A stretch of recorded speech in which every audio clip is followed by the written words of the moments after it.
Tonight,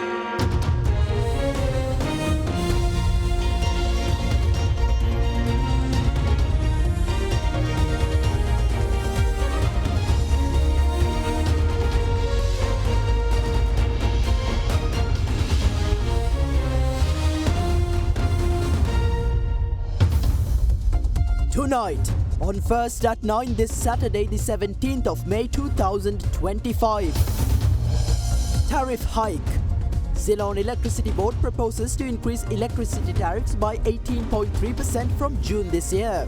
Proposal to undergo public consultation from the 23rd of May, says the Public Utilities Commission. Scientific advancement. ADB-funded project aims to enhance science and technology facilities of Sri Lankan universities, develop new curricula and foster academia-industry links, ADB Country Director reveals. Highlights that these strengthened faculties have already had a positive impact on Sri Lanka's education sector. The strike dilemma. Sri Lanka Railway Station Masters Union to end one-day strike at midnight. However, all night mail trains scheduled for tonight have been cancelled. Cinec Campus Open Day. මේ මාස 3 වෙනි දින උදෑසන 9 සිට Cinec Campus පරිශ්‍රයේදී. From Derana, this is Derana First at 9. Live from Studio 24 in Colombo. Good evening and welcome to First at 9, brought to you by Sri Lanka's premium news provider, Derana. I'm Tarindu Mahendra, joining you live with the latest in Sri Lanka and around the world.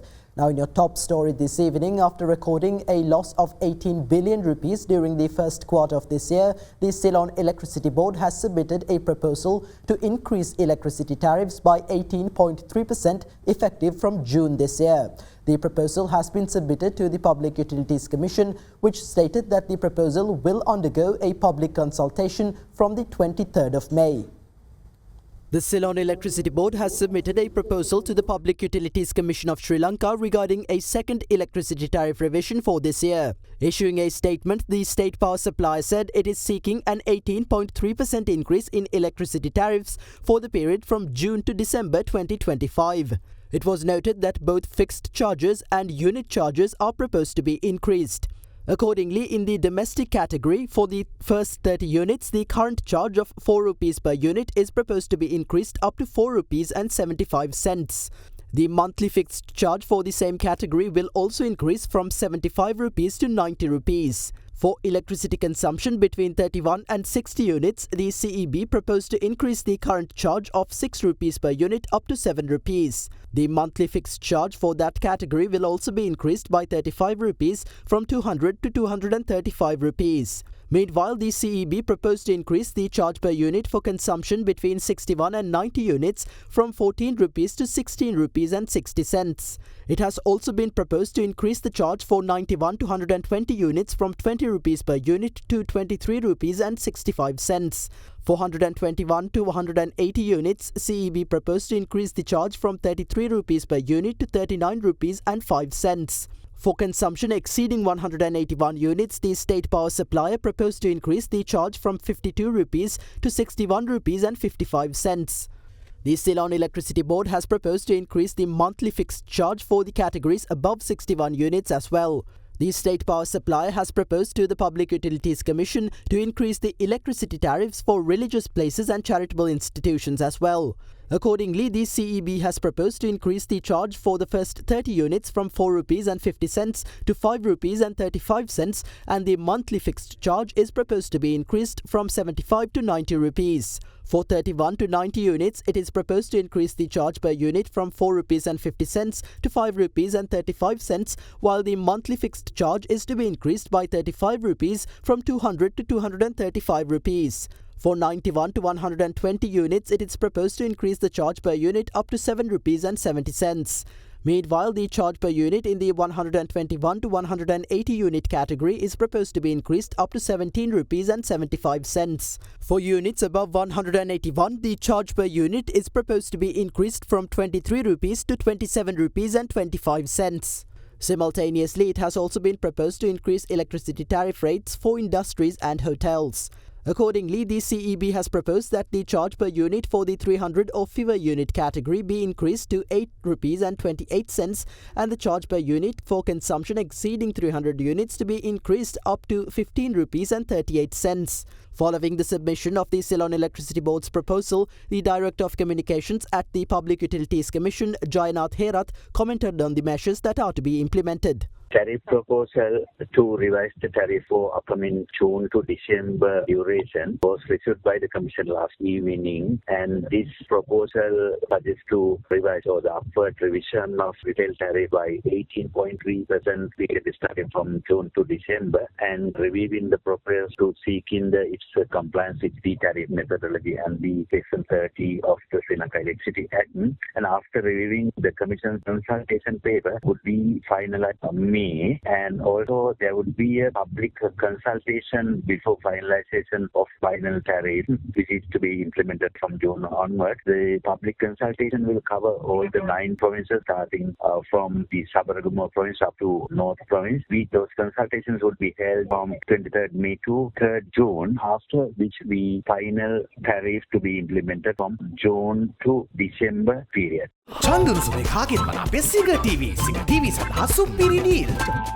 The Asian Development Bank's country director for Sri Lanka, Takafumi Kadono, says that a project funded by the organisation aims to strengthen science and technology faculties at Sri Lankan universities.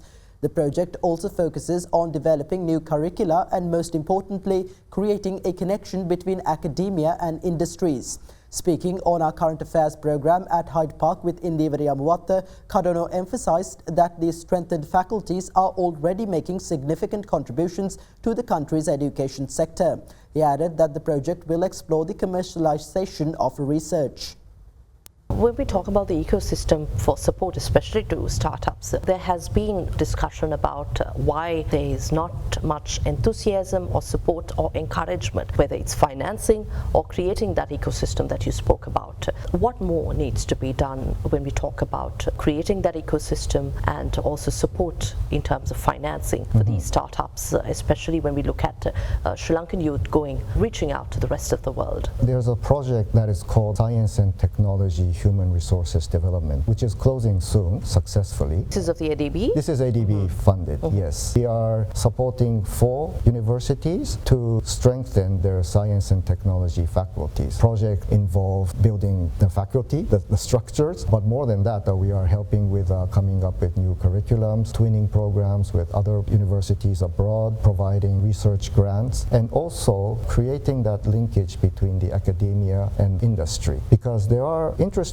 research going on, but to make that commercialized is a new step that needs to be taken, and usually the researchers or those with these creative ideas sometimes lack. And that's why in the startup ecosystem there is mentoring and coaching as well, and then connecting them to investors. And that brings us to the topic of financing. And I think here there is a reliance on debt financing generally. So it's very difficult to have investors put in equity for your businesses. So whether it's a private equity or a venture capital, those are areas that we need to strengthen. In our upcoming programs, we want to look into that space. For example, create fund of funds, for example, or having the legal regulatory environment where investors can invest in such funds. So these are areas that we will be looking at. You mentioned 4 universities. These are local universities, yes, where you'll be setting up new faculties. Yes, like the Kelaniya University, Rajarata University. How soon are we expecting the faculties to contribute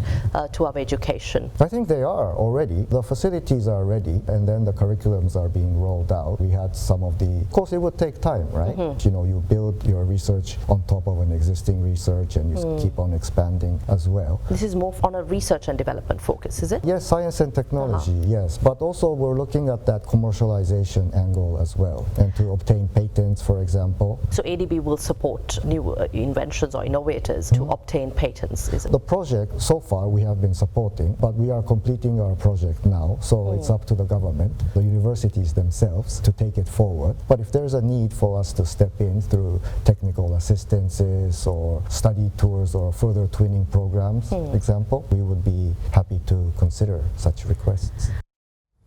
The Central Bank of Sri Lanka declared 2024 a year of economic recovery, attributing this advancement to ongoing reforms and political stability during the period. Meanwhile, forecasting a positive inflation by mid this year, the central bank highlighted that the restoration of macroeconomic stability is crucial to assist Sri Lanka's growth momentum. Sri Lankan economy continued to recover steadily in 2024 following its deepest economic downturn experienced 2 years ago. The road to recovery was difficult but notably faster compared to most distressed economies. Reforms backed by the IMF program continued, political stability was restored, and external debt restructuring reached near completion. These supported the country's exit from the restricted default rating. That clearly shows that we have moved out of the crisis within a very short period, much faster than many distressed countries. Sri Lankan economy rebounded with a 5% real growth in 2024 following 2 consecutive years of contraction. And this was a broad-based growth with all 3 sectors of the production supporting for this growth. Let me briefly talk about the macroeconomic outlook. On the inflation, we expect inflation to turn positive by mid of this year and stabilize around the 5% level. To achieve the continuous price stability, the central bank's independence and greater transparency and public accountability would be instrumental. For growth, we see that restoration of macroeconomic stability is expected to support Sri Lankan economy to maintain its positive growth momentum. However, timely, proactive and reactive measures to any external headwinds will be needed to soften any impacts on the growth. And on the interest rate, the domestic market interest rates are likely to be stable at a lower level, and expansionary momentum in the private sector is expected to continue this year as well.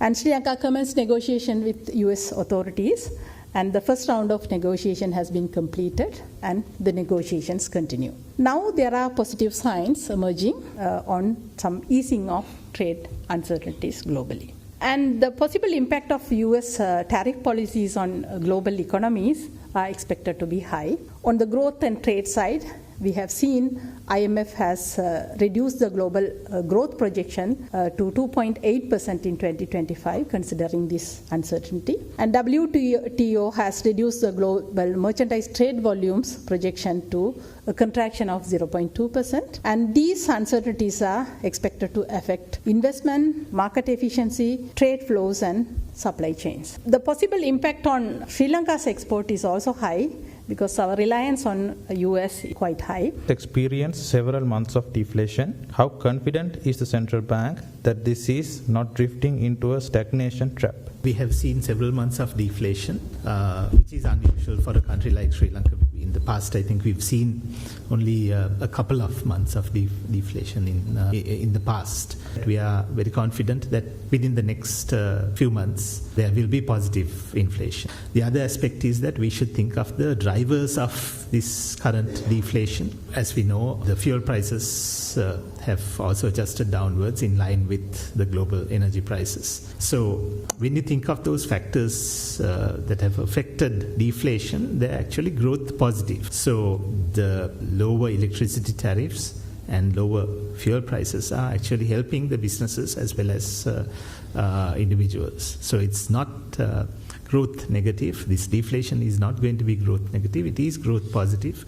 But as I said before, we are not expecting this deflation to continue for more than 2 or 3 months. 12 suspects who were arrested for allegedly aiding and abetting the Easter Sunday terrorist attacks and later granted bail were released today.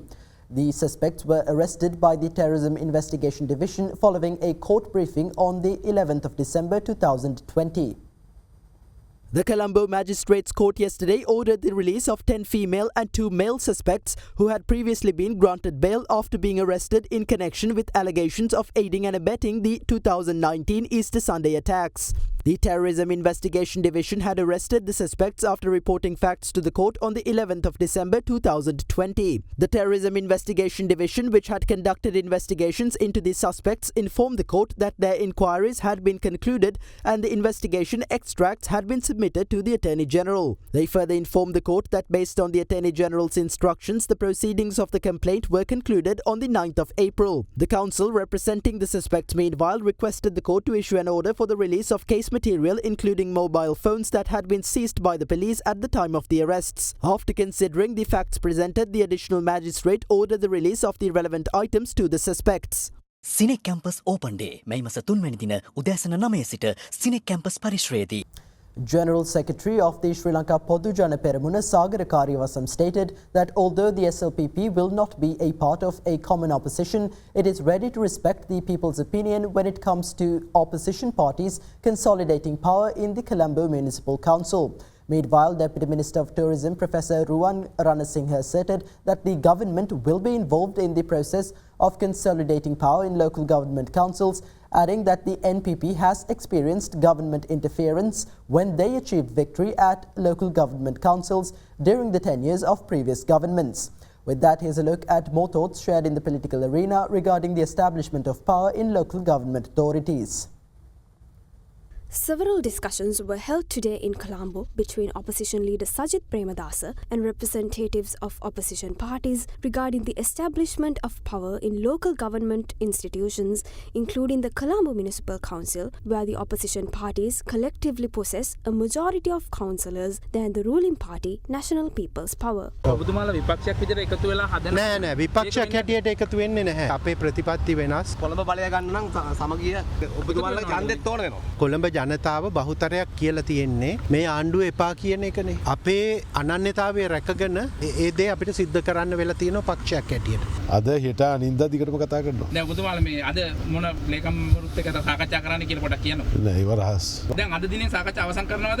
නෑ සභාව පිටවන තව සද්දයක් තියෙනවා. In the meantime, representatives of several parties expressed their views regarding the consolidation of power in local government institutions. ආණ්ඩුවට තමයි බහුතර බලය බොහෝ ආයතන ලැබිලා The government has received a majority of votes in most of the local government councils. We believe that the government should be allowed to establish power in those councils where the people have chosen them. We would like to advise the opposition parties not to conspire against them and get rejected by the people. Instead, let the government establish power in councils where they have received a majority. According to our principles, we will not be supporting the government or any opposition parties.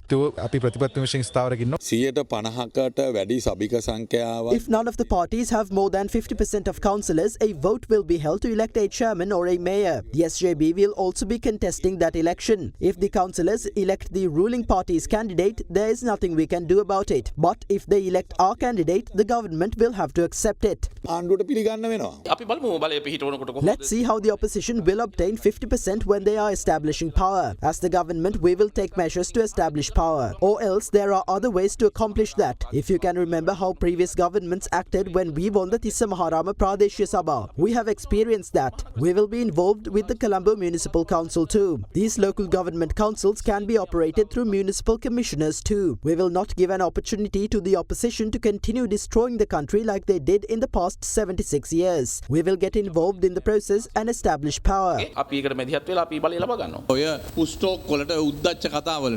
people of the country are no longer ready to listen to empty words. If the people have chosen small political parties and independent groups, they have not done that with the intention of diversifying rulers. They have chosen them because that is their stance. They voted for independent groups because those groups were contesting against the JVP. Independent groups do not have any right to join forces with the government. If they wanted to join forces with the government, they could have obtained membership in the JVP and contested under its banner.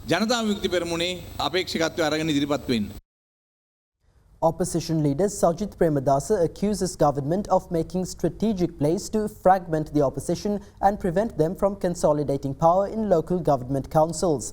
Addressing a meeting in Colombo today, Premadasa claimed that they will exert their maximum effort to establish power in local government authorities where the opposition possesses more councillors than the ruling party, undeterred by the government's threats.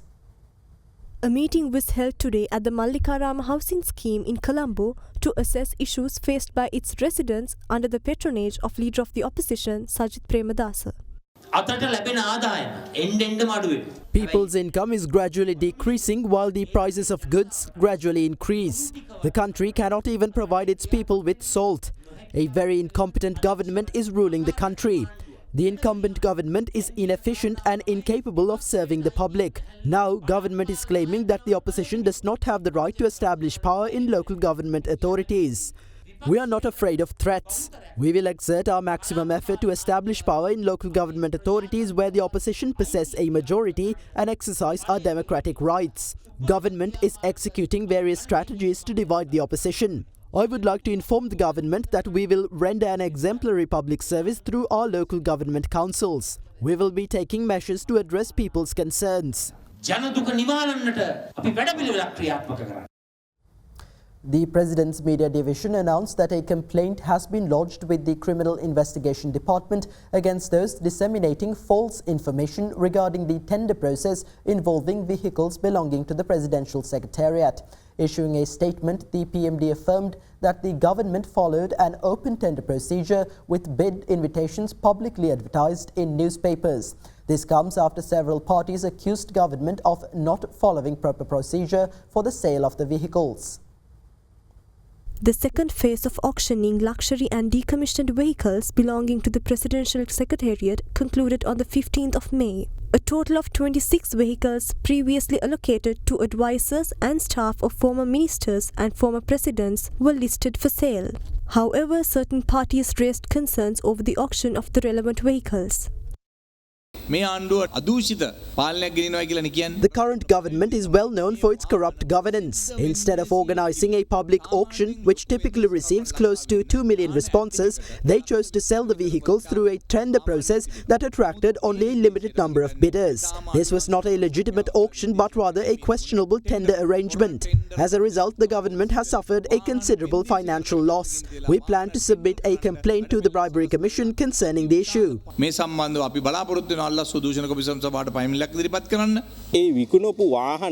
It was disclosed that the vehicles were sold for less than 1/3 of their market value. This sparked widespread criticism across multiple social media platforms.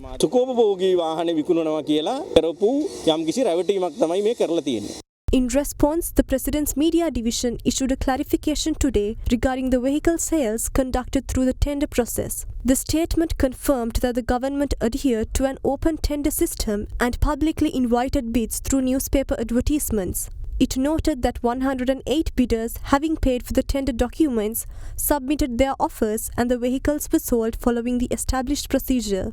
However, 9 vehicles remained unsold as bids did not meet the government's valuations. The statement further disclosed the sale prices for 17 vehicles which were sold to bidders whose offers surpassed the government's valuations. The announcement also states that the income obtained from the sale of 17 vehicles exceeds 200 million rupees. The President's Media Division stated that a coordinated group is deliberately spreading false information about the vehicle sales conducted through the tender process. The statement also claims that corrupt groups responsible for neglecting these vehicles, which were bought with public funds by previous governments, are behind the misinformation campaign regarding the tender-based vehicle sales. The President's Media Division revealed that a complaint has already been filed with the Criminal Investigation Department against misleading the public through such propaganda.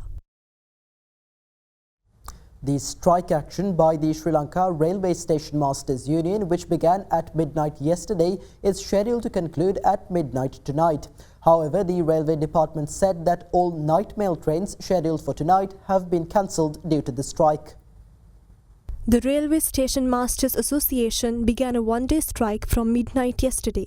This strike was based on several demands, including the restoration of the recruitment process for railway station masters, promotion to higher grades, and the resolution of issues related to the granting of privileges. Due to the ongoing strike, all mail train services were cancelled last night. Additionally, some railway stations across the island were closed, while ticket issuance was suspended at certain locations. This disruption has significantly impacted train operations nationwide. Moreover, several trains which were out of operation due to the strike strike, including the Udaratamanike, Podimanike, Nightmail and the Calypso train, were seen parked at several railway stations, including Badula railway station. Against this backdrop, railway passengers who arrived at stations without knowledge of the strike were greatly inconvenienced. Although the railway department took steps to operate several short-distance trains amid the strike, it was not enough to meet passenger demand. The General Manager of Railways also visited the Maradana railway station to inquire about the situation.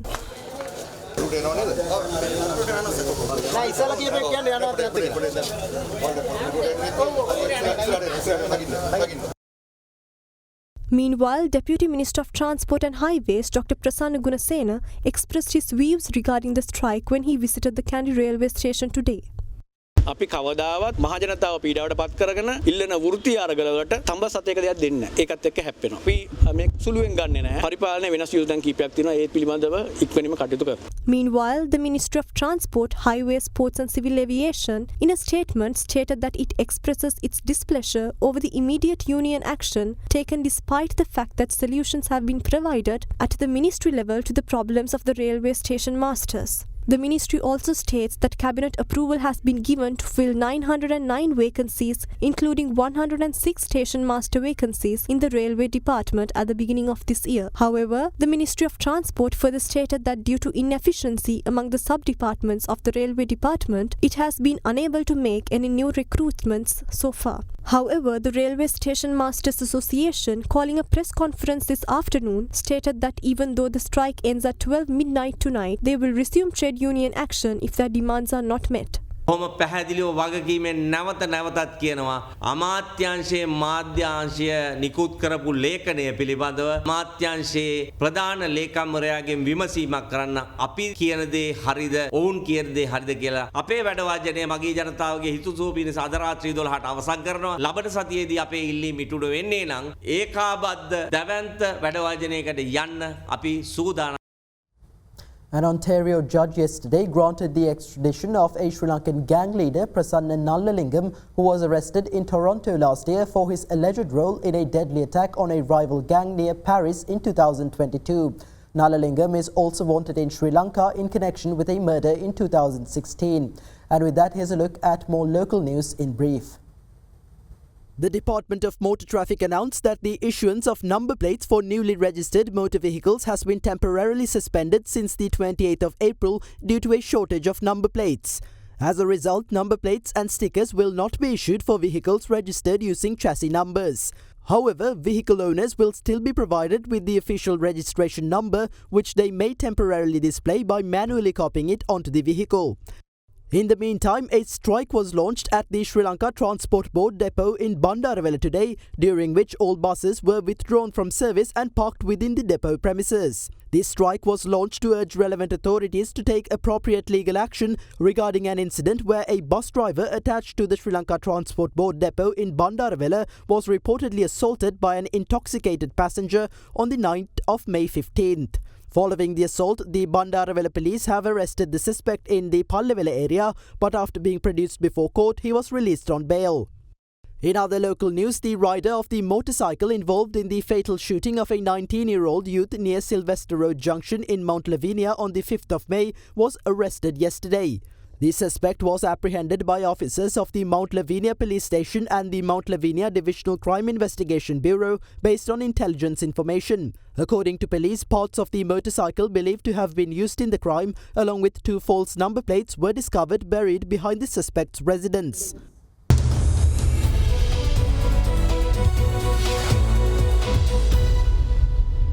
Welcome back. You're once again joining First at 9 on Other Derana 24. Now in business news, Sri Lanka's Purchasing Managers Index for manufacturing declined to 40.1 in April 2025 following the seasonal pattern. The key sub-indices of production, new orders, stock of purchases and employment contracted during the month, resulting in an overall decline in the index compared to the seasonal peak in March. According to the respondents, the contraction in the new orders sub-index was mainly attributed to the fading festive season demand, particularly in the food and beverage sector.